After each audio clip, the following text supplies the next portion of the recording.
ایک واقعہ یہاں پہ میں شیئر کرنے جا رہا ہوں۔ ایک قبر سے خوشبو آیا کرتی تھی، لوگ گزرتے تھے تو خوشبو آتی تھی۔ ایک بڑا فلاسفر، بڑا مطلب جس کو ہم کہتے ہیں نا چیزوں کو بہت کریٹیکلی انالائز کرنے والا، وہ شخص وہاں پہ رکا۔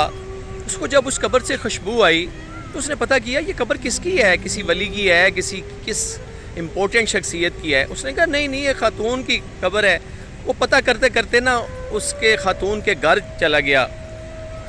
گھر جا کے اس نے ناک کی۔ اس نے کہا مجھے یہ بتاؤ کہ آپ کی کیونکہ وہ شخص اس کا ہسبینڈ تھا، کیا آپ کی عورت کیا کرتی تھی، آپ کی زوجہ کیا کرتی تھی کہ اس کی قبر سے خوشبو کیوں آ رہی ہے؟ مائی ڈیئر، بڑا امپورٹنٹ میسج آج کا۔ اس نے کہا نہیں کوئی خاص نہیں ہے، اس نے میرا اور اس کا راز تھا، لیکن چونکہ اگر آپ پوچھ رہے ہو اس کے جانے کے بعد، اس نے کہا تھا زندگی میں نہیں بتاؤں گی کسی کو۔ تو میں بتاتا ہوں کہ میں ایک سیکسولی بڑا زیرو بندہ تھا، میں اس کو کبھی بھی اس کے قابل نہیں تھا۔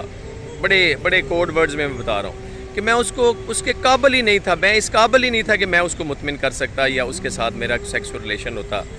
لیکن یہ بات اس نے ساری زندگی چھپائی، میرا پردہ رکھا، اور دنیا سے جب گئی تو آج اس کی قبر سے خوشبو آ رہی ہے۔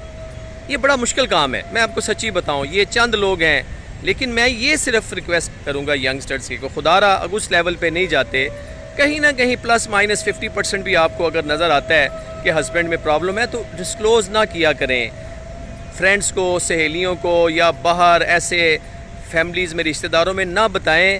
اس سے عزت بھی کم ہوگی، وقار بھی کم ہوگا، اور آپ آج کسی کا پردہ رکھیں گے وہ ستار العیوب ہے، اگر میں آج کسی کے پردے رکھوں گا تو وہ ذات میرے پردے رکھے گی۔ اپنا بہت خیال رکھیے گا۔